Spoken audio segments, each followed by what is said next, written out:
মহার্ঘ দেওয়া হবে দেখেই তো কমিটি করেছে, সেটাই কমিটি সাজেস্ট করবো। ল লিমিট একটা দিব, অবশ্যই দেওয়া হবে।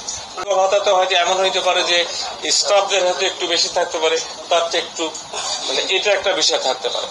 আর কখনো এটা ছিল কিনা এবার আমরা ডিসাইডেড পেনশনার কারণ পেনশনাররা এমনি যখন যায় চিকিৎসা এটা সেটা টাকা পয়সা ভাড়া, পেনশনারদের বেশি দরকার।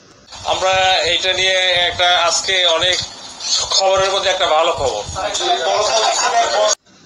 আমরা চাই মহার্ঘ ভাতা যেভাবে হোক কর্মচারীদেরকে মহার্ঘ ভাতা দেয়া হোক, কারণ কর্মচারীরা নিদারুণ কষ্টে আছে।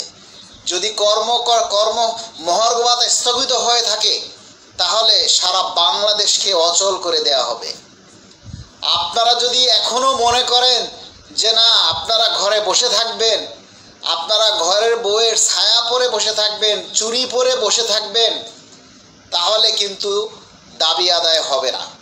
বাস্তবায়নের জন্য সবাইকে মাঠে আসতে হবে।